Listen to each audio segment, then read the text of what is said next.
Once again, Christian greetings to all our valued listeners and viewers throughout the whole world. This is our special episode number 54.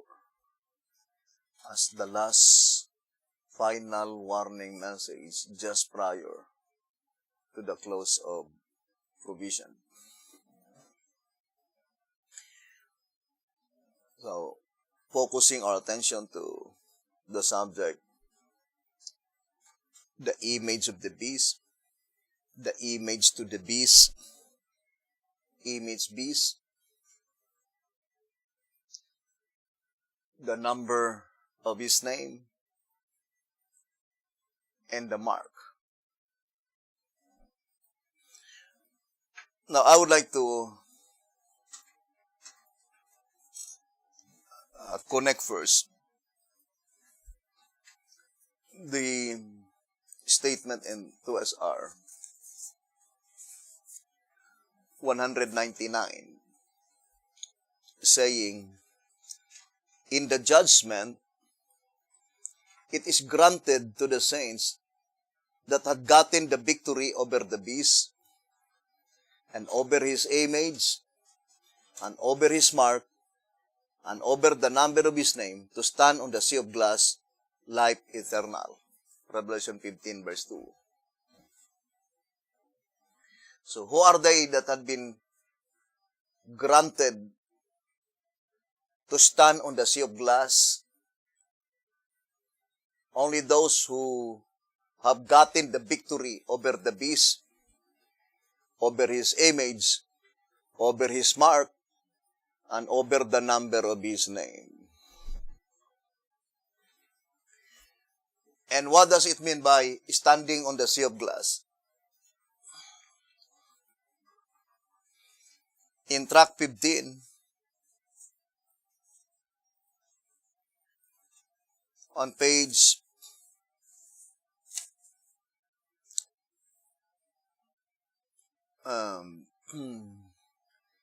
33, obviously, all who get the victory over the beast and over his image and over his mark and over the number of his name receive the reward, stand on the sea of glass. So what does it mean by standing on the sea of glass? Receive their reward. And what is the reward? It is characterized by 1 penny. In 2SR 235, it says, why were the first paid last and the last first? Answer, the pay God's servants receive is eternal life and is characterized by the penny. Therefore, those who are granted the assurance of a never-ending life first are those who were hard last. And according to the parable, it was the company called at the 11th hour. There are those who are marked or sealed by the man with the writer's inkhorn of Ezekiel 9, or as John calls him, the angel with the seal of God, and he sealed or marked 144,000. This glorious company is the first who are granted the assurance of never tasting death. 2SR page 235. Now, we already read in 2 symbolic code, number 5 and 6, page 10, saying, the angel of Revelation 7, who prophetically sealed the 144,000, is the same as the one of Ezekiel 9, who marked those who sighed and cried for the abomination in the church. Says the Spirit of prophecy, this mightiest of angels, in Revelation 7, verse 2, has in his hand the seal of the living God. or of him who alone can give life, who can inscribe upon the foreheads the mark or inscription, to whom shall be granted immortality, eternal life. It is the voice of this highest angel that had authority to command the four angels to keep in check the four winds until this work was performed, and until he should give the summons to let them loose. This sealing of the servants of God is the same that was shown to Ezekiel in vision, Testimonies to Ministers 444 and 445. So in this reading, it's very clear that before the four winds will be released, the 144,000 shall be granted first immortality. It says, to whom shall be granted immortality, eternal life. So, to repeat again, before the four winds will be released, the 144,000 were granted first immortality. Or, in the subject of the trumpet study, they had been made invulnerable to death. A bulletproof army. To finish the gospel work, according to 2TG number 8, page 20, the servants of God shall certainly gather all their brethren out of all nations. Isaiah 66, verse 20. Indeed so, for the legs of the gospel are the legs of the people who proclaim it. Of course, only with perfect coordination and a bulletproof army can the gospel work be finished. When the two-horned beast declares that as many as would not worship the image of the beast should be killed. Revelation 13, verse 15.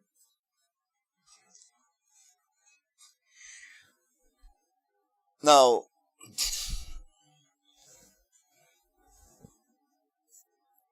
let's go back again to our subject. What is the illustration of granting the reward, which is to be sealed with immortality? It was illustrated that the saints were standing on the sea of glass. And who are they that had been granted to stand on the sea of glass? According to the Bible in Revelation 15:2, that is very plain in 2SR 199. Only those who have gotten the victory over the beast, over the image, over the mark, and over the number of his name. That statement, gotten the victory, meaning the beast, the image, the mark, and the number of his name were completely unmasked. They completely understood. The subject concerning the beast, the subject concerning the image, the subject concerning the mark, and the number of his name.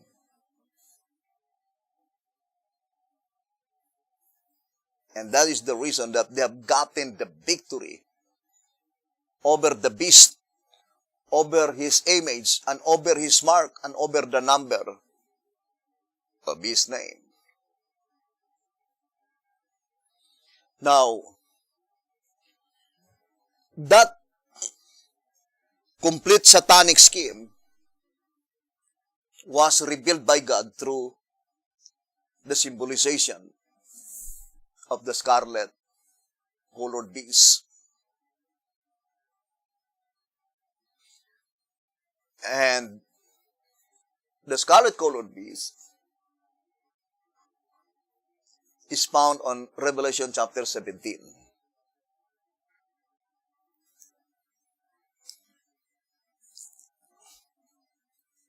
How many verses? Revelation chapter 17. From verse 1 to Revelation 17, from verse 1 to verse 18. So there are 18 verses on Revelation chapter 17.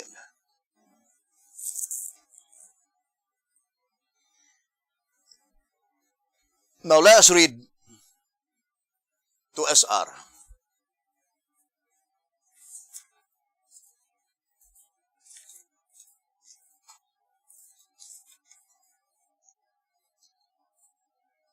To SR page 121.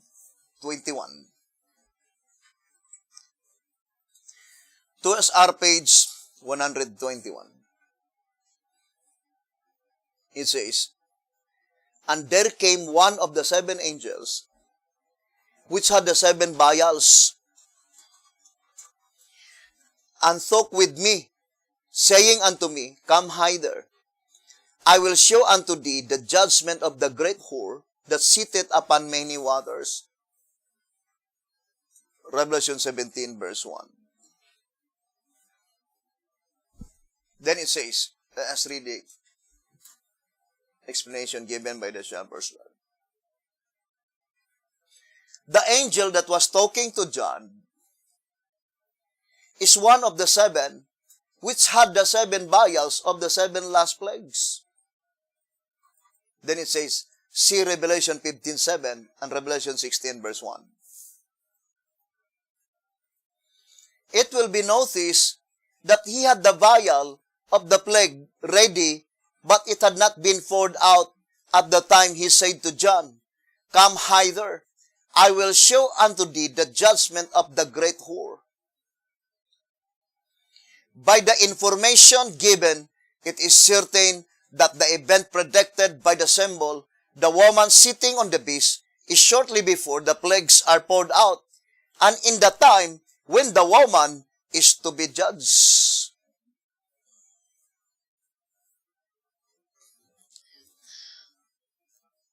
Let us study closely first this paragraph.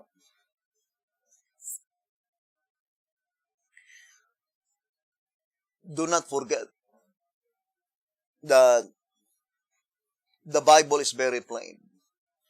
That at the time when one of the seven angels who had the seven vials of the seven last plagues,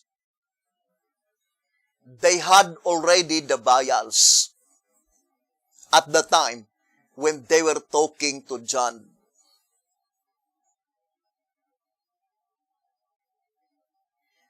Now, is this event occurred in 96 AD? Because the book of Revelation was written from 96 AD to 98 AD.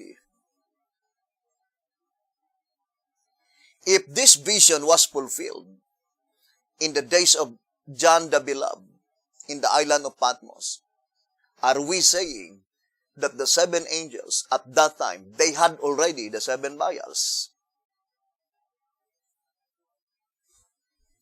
So that is the question, because the Bible is very plain, according to the shepherd's rod, that at the time when one of the seven angels is talking to John,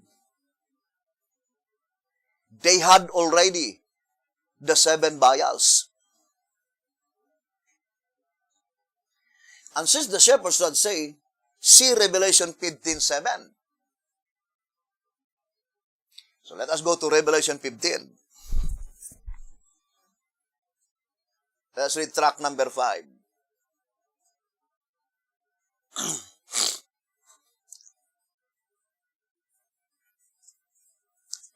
Track number 5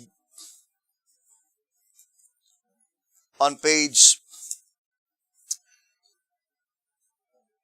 116 and 117. So, I would like to read. It says, track number 5, 116 and 117. Consequently, the fulfillment of the prophetic statement, the temple of God was opened in heaven, and there was seen in his temple the ark of his testament. Then the quotation is Revelation 11 verse 19. Then it says, will just as it was in the beginning of the judgment be realized after the judgment is finished. What judgment mentioned here? Well, just as it was in the beginning of the judgment. Is it the judgment in October 22, 1844? That is Revelation 11:19. What is Revelation 11:19? Seventh trumpet. Does the seventh trumpet begins in 1844? Now let's go back to the vision of Sister White. Bible commentary for BC 11:38. For BC 11:38.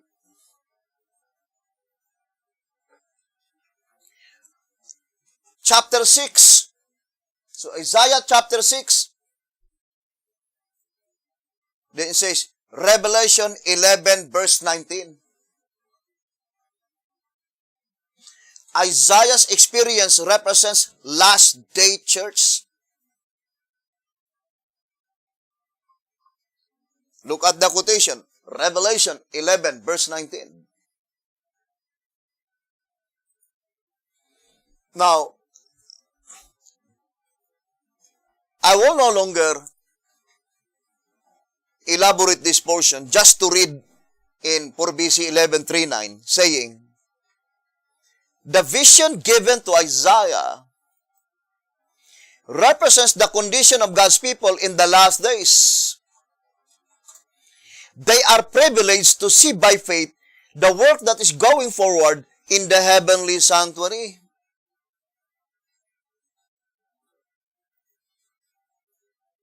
And the quotation was Revelation 11 verse 19.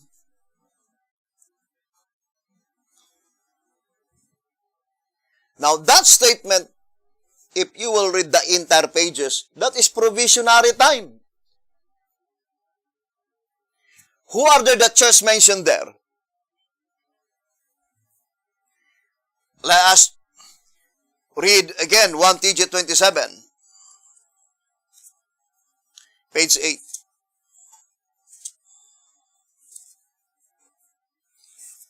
1 TG number 27, page 8. Since this message announces that the great and dreadful day of the Lord is at hand, that the judgment for the living is about to begin, and since Isaiah the prophet was given a vision of the Lord's moving into his temple for this judicial work, the prophet's experiences while he was yet in vision must therefore represent the experience of God's servants who are to announce the day of the Lord. His experience and commission must be our experience and commission.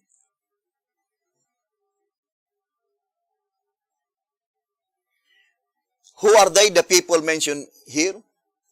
The people who will announce the great and dreadful day of the Lord. To repeat again, in the General Conference Special, page 39, it says that the judgment of the dead do not even touch the subject of the great and dreadful day of the Lord.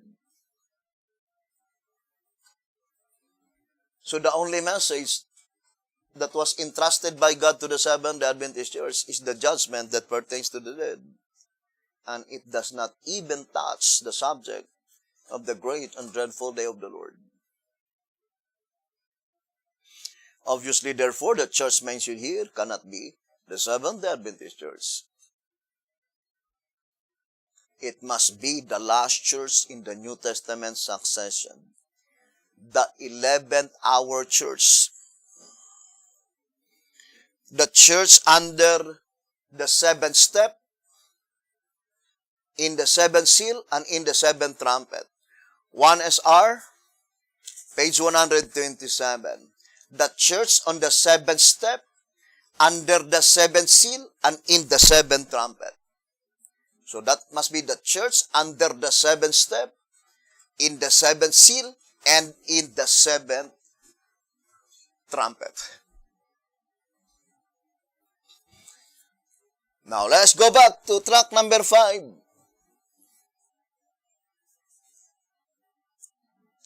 Page 116 and 117. Consequently, the fulfillment of the prophetic statement, the temple of God was open in heaven, and there was seen in his temple the ark of his testament, Revelation 11, verse 19, will just as it was in the beginning of the judgment. What judgment here? The beginning of the judgment of the living. What is the beginning of the judgment of the living? The sealing of the 144,000. Let's read to SR page 171. It says, the sealing of the 144,000 is at the closing of the judgment of the dead and at the beginning of the judgment of the living. What is the beginning of the judgment of the living? The sealing of the 144,000. Therefore, the statement in 4 BC 11:39, they are privileged to see by faith what is going on in the heavenly sanctuary, the most holy place. That pronoun they must be the 144,000.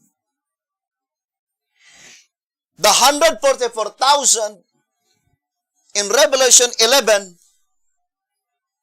on verse 1, they are called the worshippers.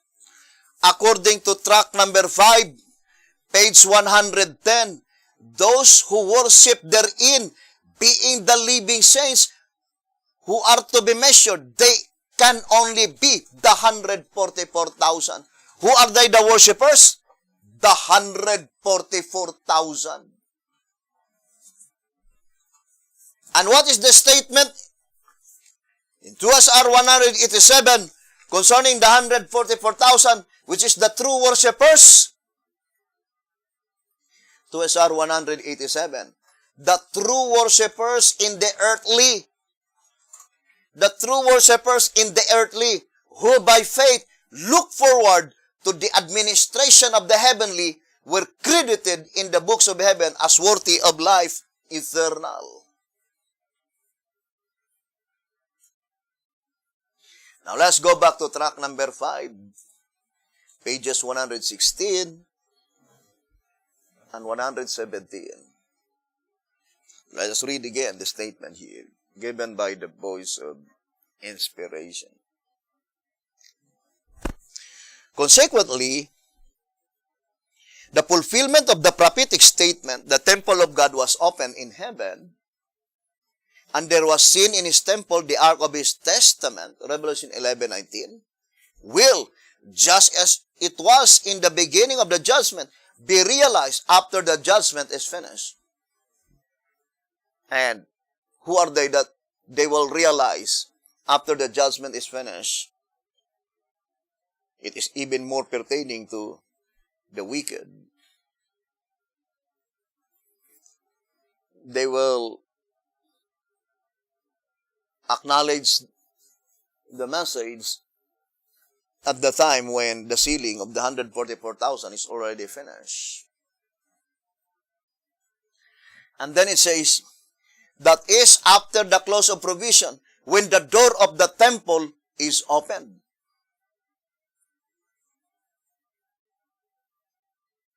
You see, brothers and sisters,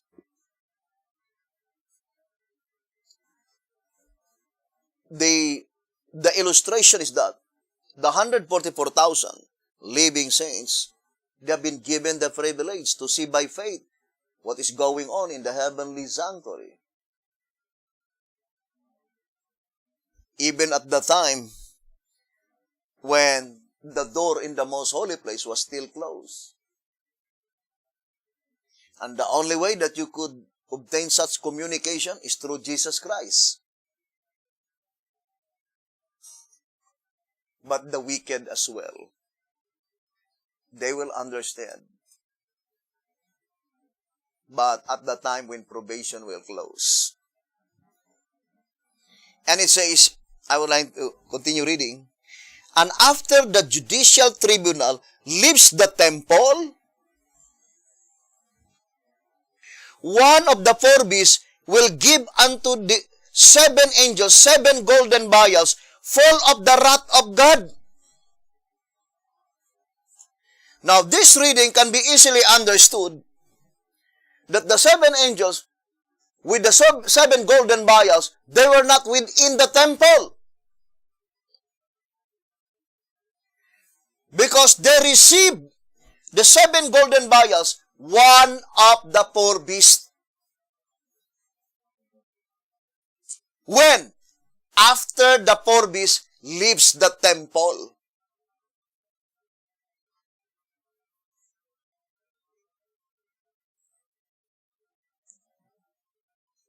Therefore, the 7 angels having the 7 golden vials, they were not within the temple. They were outside the temple. And they wait until the judicial tribunal leaves the temple.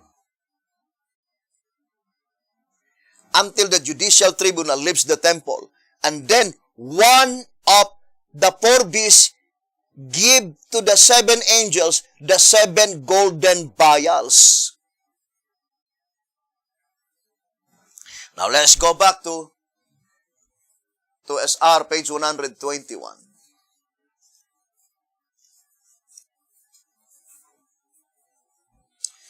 To SR 121. And there came one of the 7 angels, which had the 7 vials, and talked with me, saying unto me, Come hither, I will show unto thee the judgment of the great whore that sitteth upon many waters. First of all, even the verse itself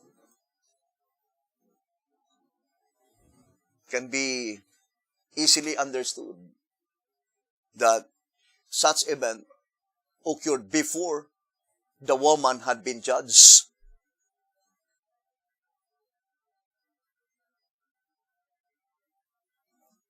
And then it says,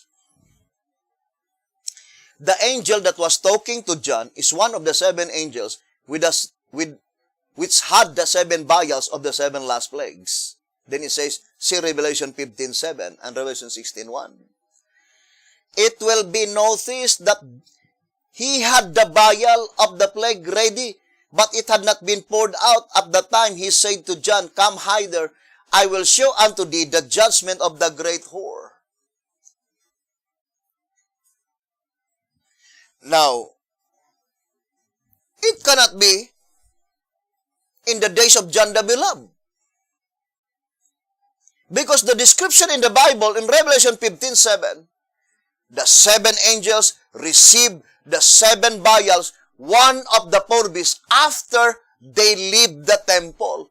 How could it be in 96 AD, at the time when the 4 beasts did not yet enter to the temple? Because they entered to the temple in 1844. October 22, 1844. Therefore, we can easily understand that John mentioned here must be antitypical John. It must be pointing to the last prophet.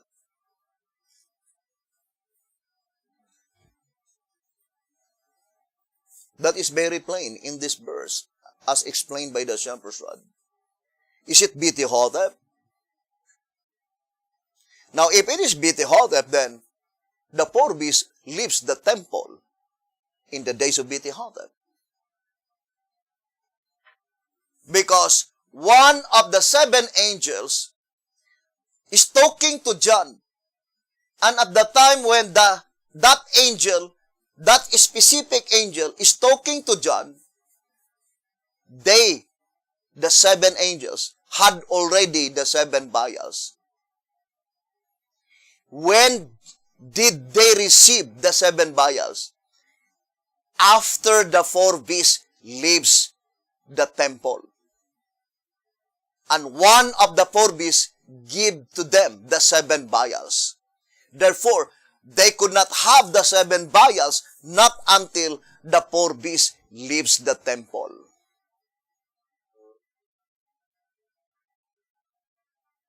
Therefore, it cannot be in the days of Beth-Hotep,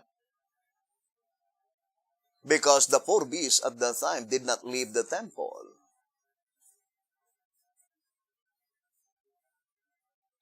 And what is the message given by that angel?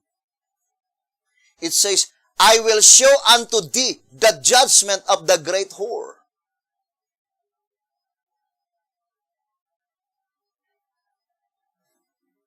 I would like to read first. I think 1 TG.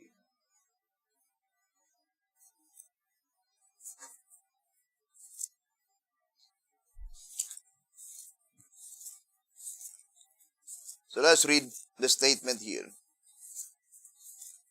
In 1 TG, number 21, page 20. 1 TG, number 21, page 20. After the earth is lightened, then it is that Babylon falls. Plainly then, Babylon has not actually fallen as yet. In fact, Babylon has not even come into existence yet. When does this statement was written? Let us read. It was written 1946. So, the shepherd's rod is very plain. In 1946, Babylon has not even come into existence yet. What Babylon? The great whore, the mother of harlots, the woman in Revelation 17 and 18. So in the days of Beth-Hotep, that woman did not as yet in existence. Now let's go back to SR page 121. It says, it will be noticed that he had the vial of the plague ready, but it had not been poured out at the time he said to John, come hither, I will show unto thee the judgment of the great whore. This statement can be easily understood, brethren. That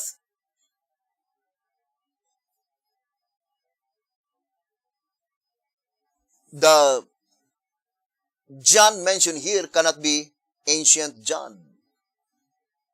He is only the type. But it points out to God's prophet, God's servant, by which he received information. One of the seven angels came to him.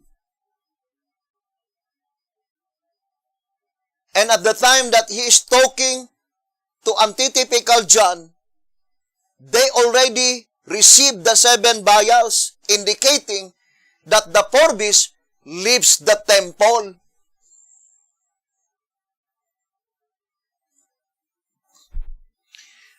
Now, let us continue reading. It says, to SR 121, by the information given, it is certain that the event predicted by the symbol, the woman sitting on the beast, is shortly before the plagues are poured out and in the time when the woman is to be judged. Is it the seven last plagues which is literal?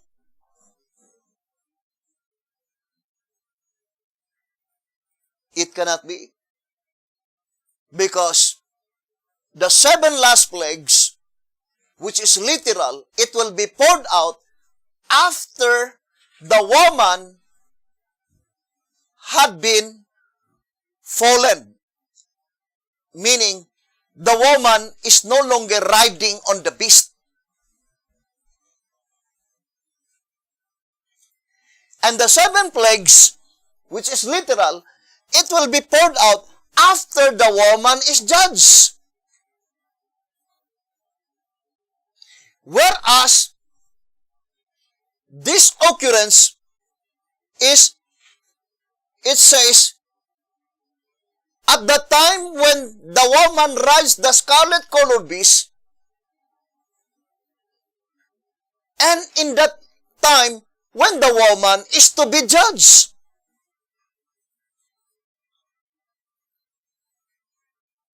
Therefore, these 7 plagues cannot be the literal. It must be the symbolical 7 last plagues. Remember,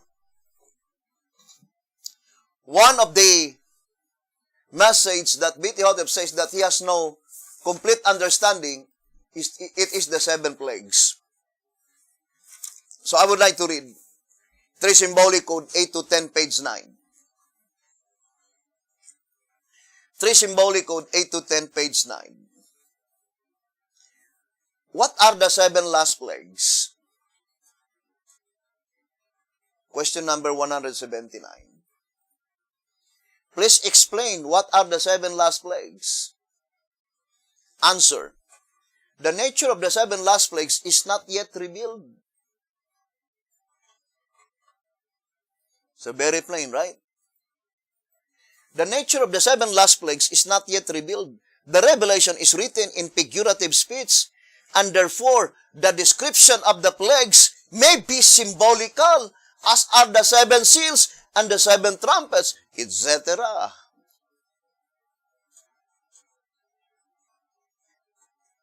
There are 7 plagues which is literal.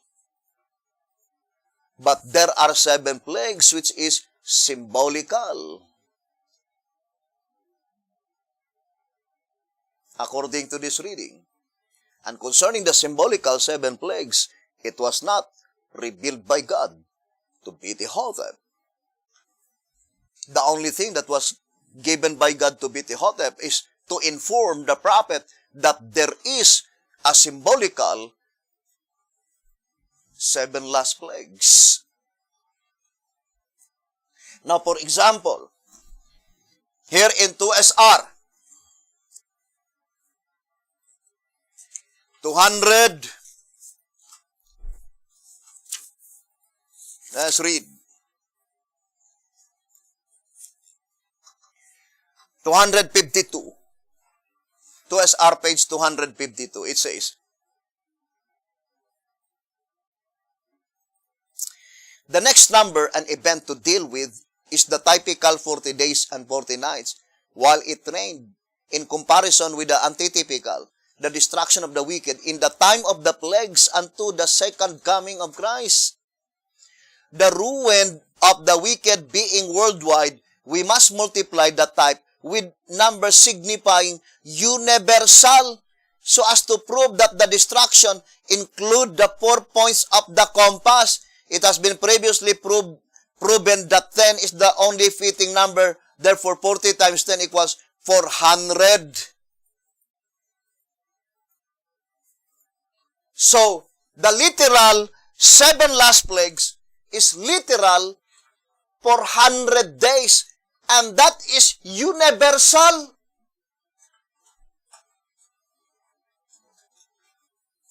So what is the 7 plagues which is literal? Universal.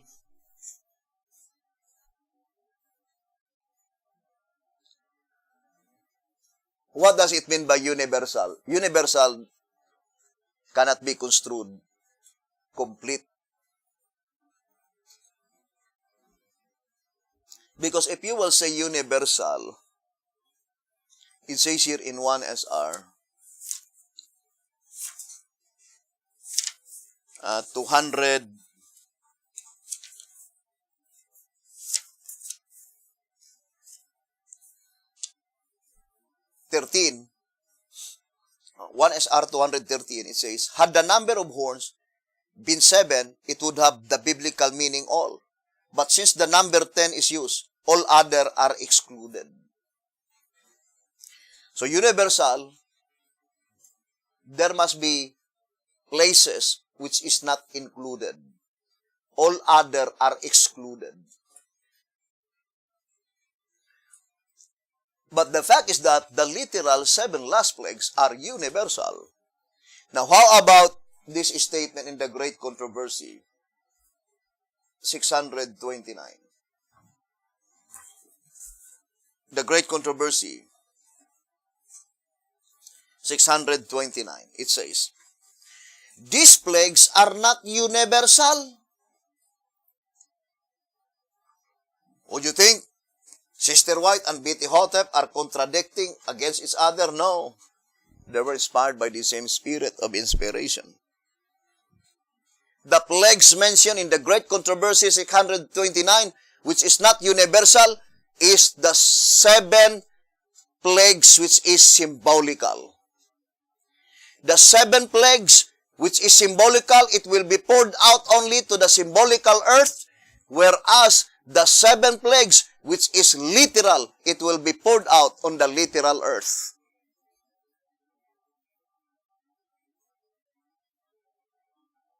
And why is it that the term used is universal? Because at the outpouring of the 7 plagues, which is literal, the symbolical earth will no longer be included. So it is not all. But the 7 plagues, which is symbolical, will be poured out in the symbolical earth. And unto whom such symbolical 7 plagues are directed? To all Sabbath keepers who abandon keeping the Sabbath. They observe Sunday because they were misled by the false prophet. When the false prophet let fire come down from heaven, millions upon millions of Sabbath keepers will abandon their position of being Sabbath keepers, and they will join to the rank of opposition. And that 7 plagues, which is symbolical, is more addressed to them who keep the Sabbath and have given it up. Now, I would like to read the Great Controversy.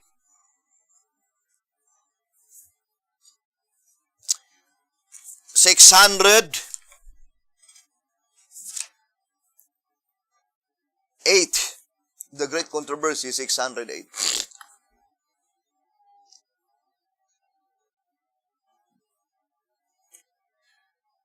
As the storm approaches, a large class who have professed faith in the third angel's message but have not been sanctified through obedience to the truth, abandon their position and join the ranks of the opposition. By uniting with the world and partaking of its spirit, they have come to view matters in nearly the same light. And when the test is brought, what is that test? I will read to you. That is the time when the false prophet let fire come down from heaven.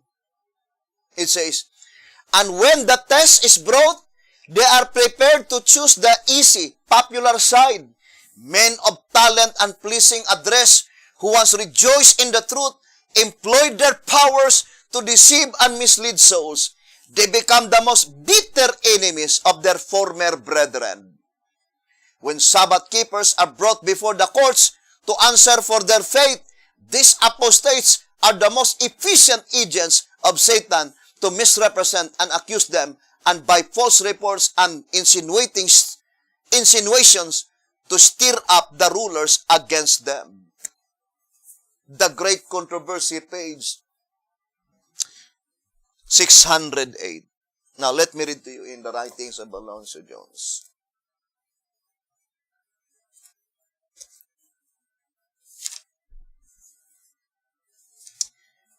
Let's read. It says, the 13th verse, and he doeth great wonders, so that he maketh fire to come down from heaven on the earth in the sight of men. Is that fulfilled before the image of the beast is made? The congregation answered, no. So, the false prophet will let fire come down from heaven after the image is fully made up. Then it says, we all know, who have read volume 4, that is one of the last things that is ever done before Satan comes himself, personally. Remember, when Satan will come, imitating the description in the Bible of the visible coming of Jesus Christ, thousands upon thousands, it seems that they are resurrected. But we know that they are the fallen angels. And to those who are thinking that Bidihotep will be resurrected before the showdown, you will be misled, because the devil will imitate Bidihotep, will imitate Sister White.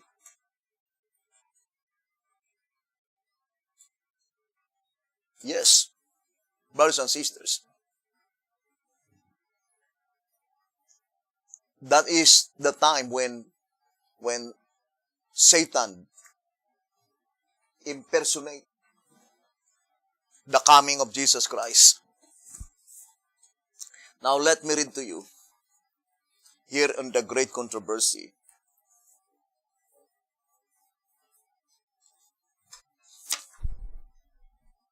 (624). As the crowning act in the great drama of deception, Satan himself will personate Christ. The church has long professed to look to the Savior's advent as the consummation of her hopes. Now the great deceiver will make it appear that Christ has come. In different parts of the earth, Satan will manifest himself among men as a majestic being of dazzling brightness, resembling the description of the Son of God given by John in the Revelation. Revelation 1 verse 13 to 15. The glory that surrounds him is unsurpassed by anything that mortal eyes have yet beheld. The shout of triumph rings out upon the air. Christ has come! Christ has come!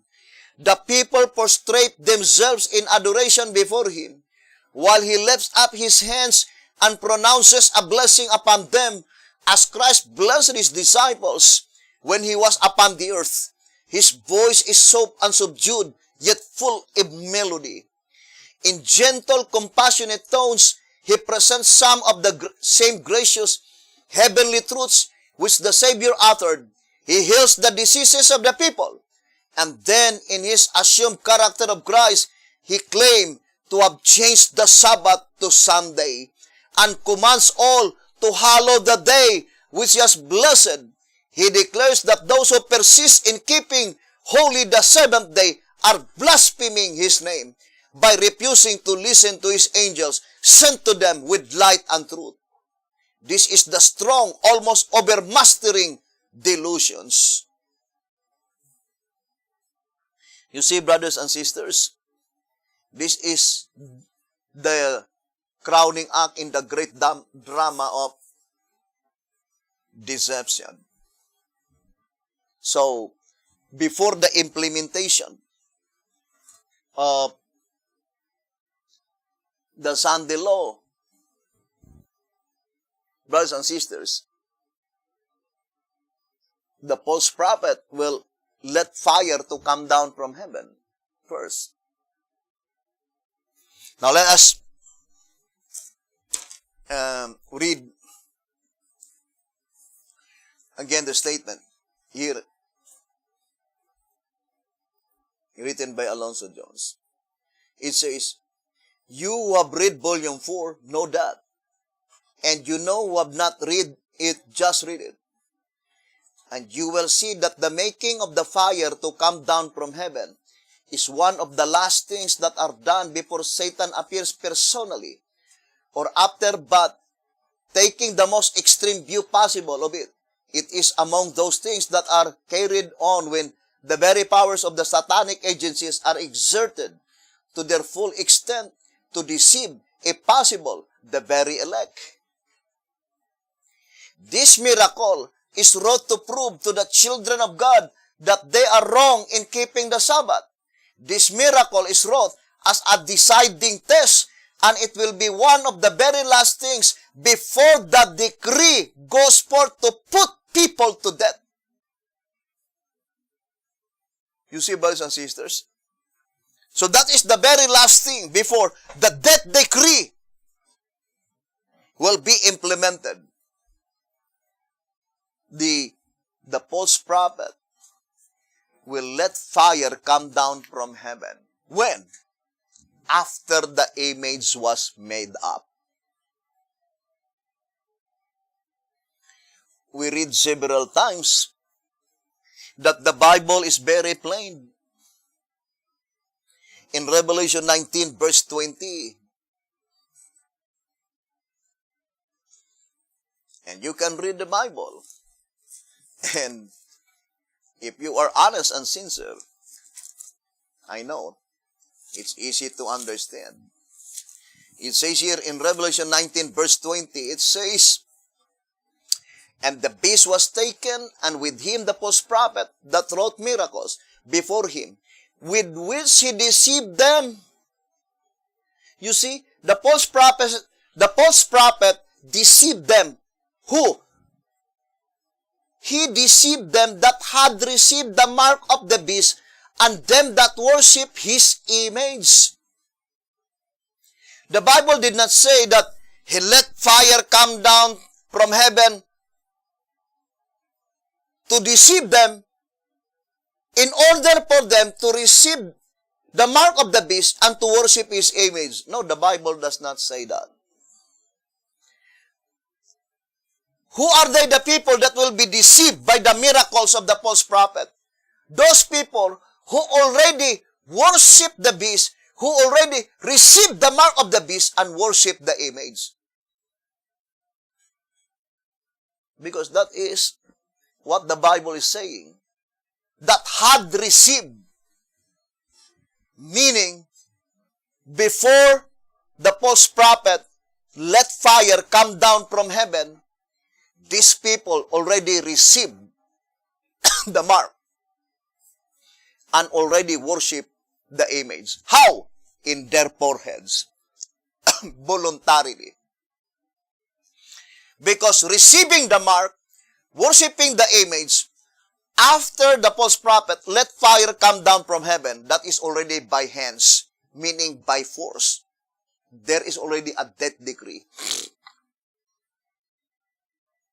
And it is logical.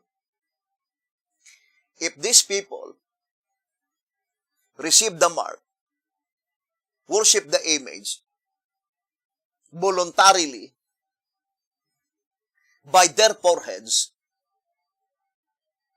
how much more they will receive the mark and they will worship the image more fully when it is already implemented by hands.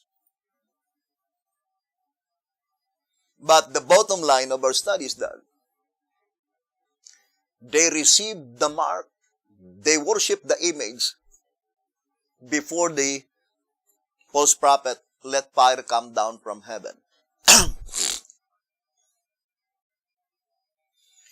And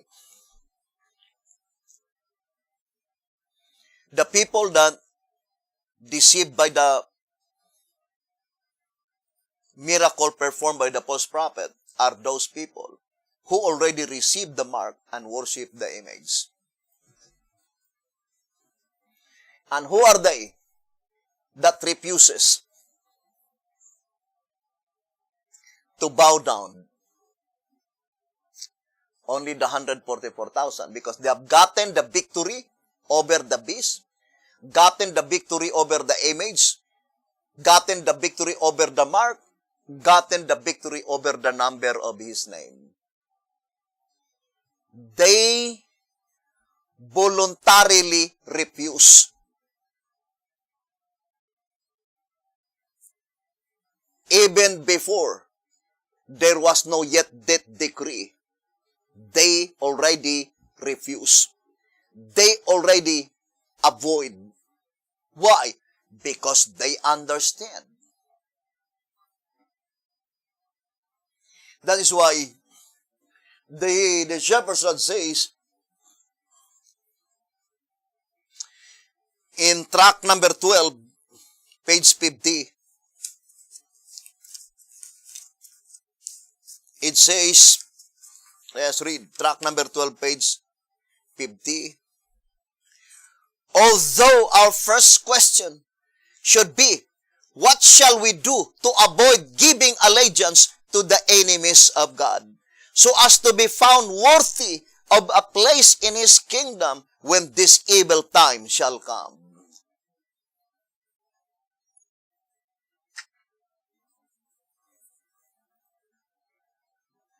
So, brothers and sisters, that is the most important question. What shall we do to avoid giving allegiance to the enemies of God?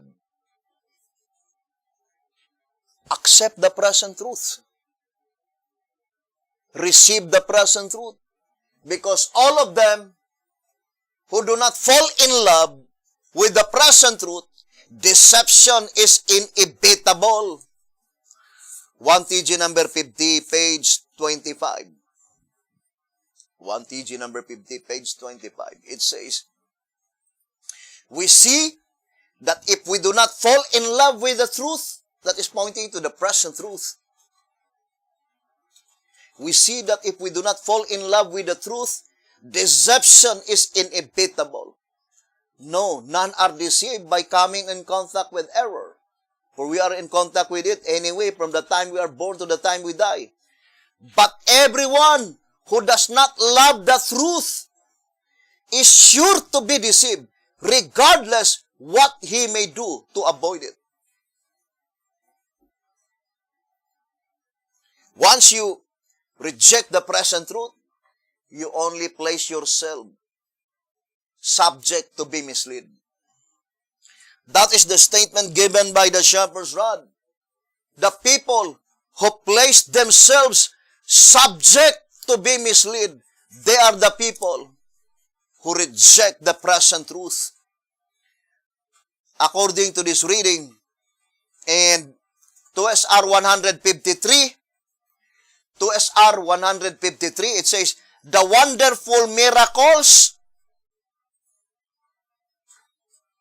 2SR 153, the wonderful miracles will be convincing, and the apparently genuine spirit of worship will bring deep conviction upon those who are subject to be misled. So the statement, subject to be misled, they place themselves to be misled by refusing to fall in love with the present truth. It is the present truth under the seventh seal. Brothers and sisters, they did not follow the Lamb whithersoever he goeth. Meaning, they did not study the entire judicial proceedings in the plan of redemption. In the sanctuary construction and service is revealed the plan of salvation, to SR 187. Now let us go back again to our reading. The symbolical 7 last plagues, it is addressed to all of them who keep the Sabbath and then abandon the Sabbath and then keep Sunday.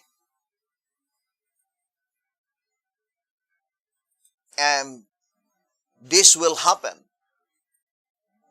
after the false prophet let fire come down from heaven.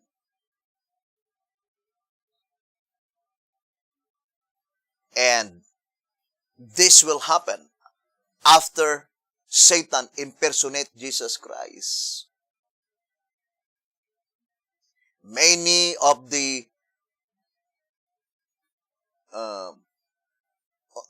people who are in their grave, the graves will be opened through the power of Satan, but it is not really resurrected, but the fallen angels will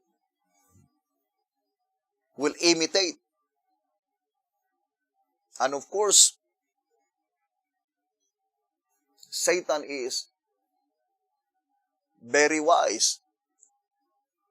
He will imitate those messenger or those people that have been acknowledged by different denominations.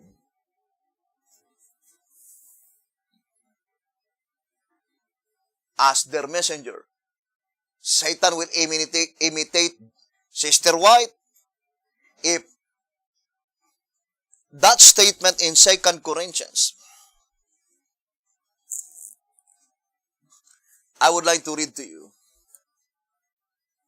2 Corinthians chapter 11.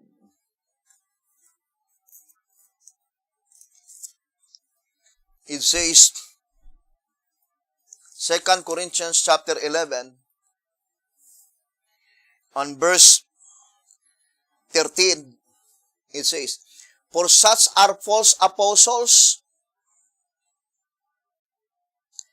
deceitful workers, transforming themselves into the apostles of Christ." So in that resurrection, although it is not really resurrection, it is just imitation. One of the one that had been mentioned here is the 12 apostles. The devil will imitate the 12 apostles. And then it says, "No, and no marvel, for Satan himself is transformed into an angel of light." What the devil imitate? Jesus Christ. He imitate Jesus Christ. Therefore, it is no great thing if his ministers also be transformed as the ministers of righteousness. So how could it be the fallen angels imitating us, the ministers of righteousness? Of course, they will imitate the image of those righteous messengers that had been sent by God. The 12 apostles, it will be imitated. Luther, Knox, Wesley, Campbell, Miller, White, B.T. Hotep. The devil will imitate. And according to, I think it is in the Great Controversy, that the tone of their voice, their face, is perfectly copied by the devil.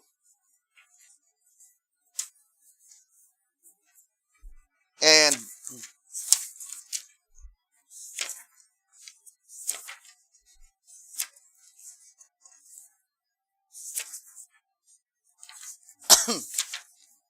I do not know if I could find that statement. The familiar voice, I think that is the statement in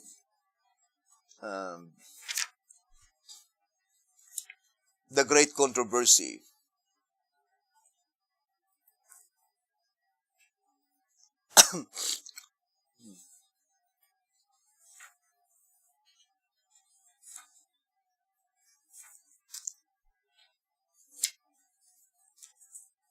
Satan will imitate. I think it is under chapter 34, saying, "Can the dead speak to us?"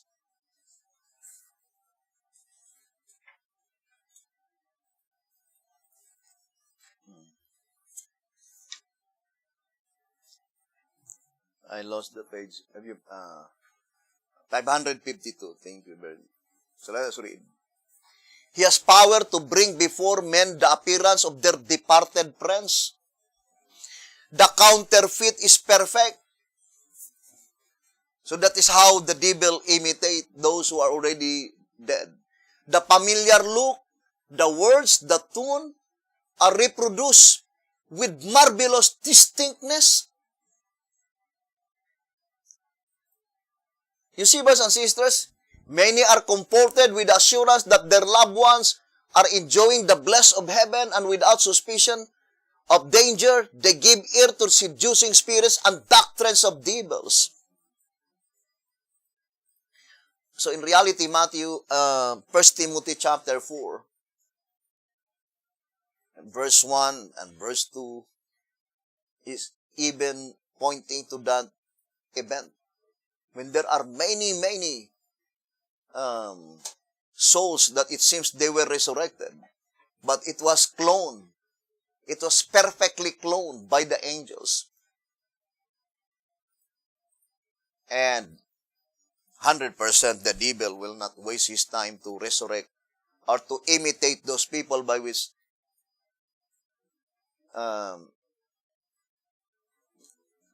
they have no honor and dignity as far as the gospel is thus concerned. No.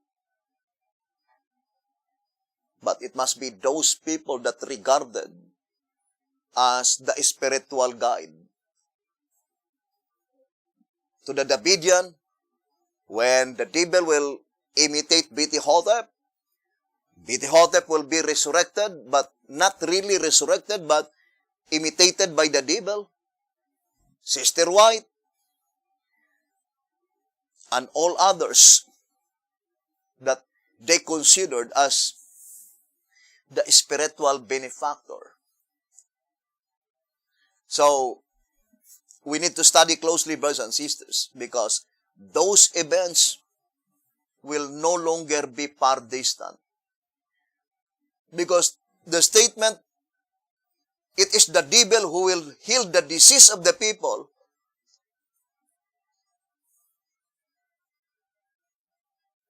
not knowing that he is also the one who give the disease of the people. And we are living in this period of time, very rampant. The one that we call COVID-19. Well, there might be possibility that COVID-19 is man-made. But of course, that man-made is backed up by the devil. They did not even suspect that their man-made disease is even more powerful than they had made. Because according to the vision of Sister White on the great controversy, it says here,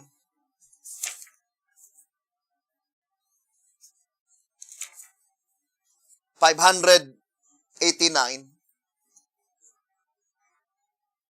I would like to read the statement.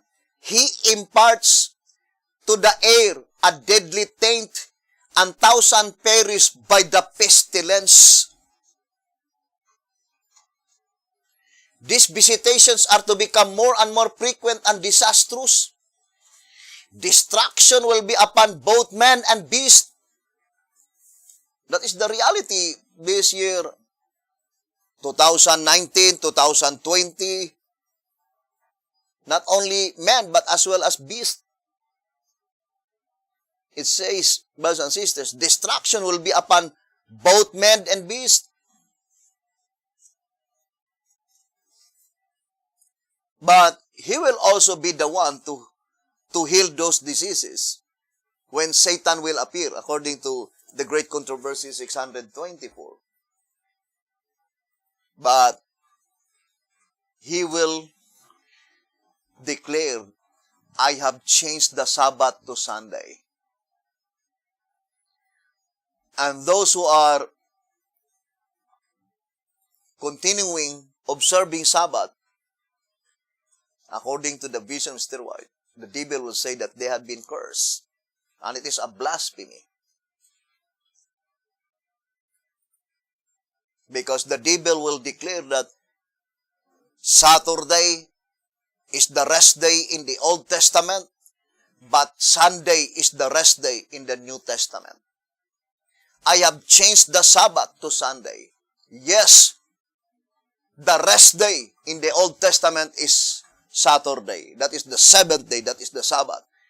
But in the New Testament, the rest day is Sunday. That would be the declaration of the devil, the declaration of Satan, which only giving more strength and confirmation to those people who are teaching Sunday. But after such declaration, the wrath of God will be poured out without mixture into the cup of his indignation. And first talking about the 7 last plagues, which are symbolical. The symbolical 7 last plagues.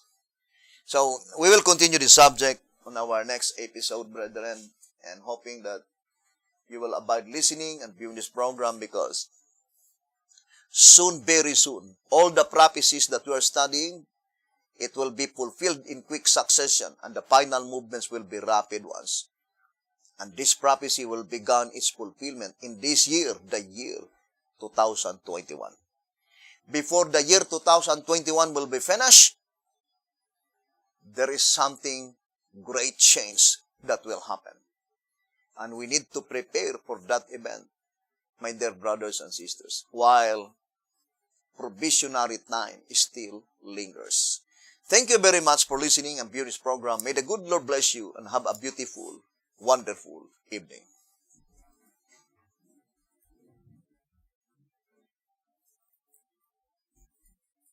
Isa itong bata na gilakilag.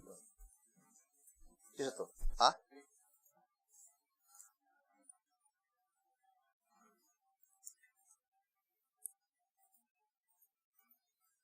Asa ni si Harvey Day? Dapit.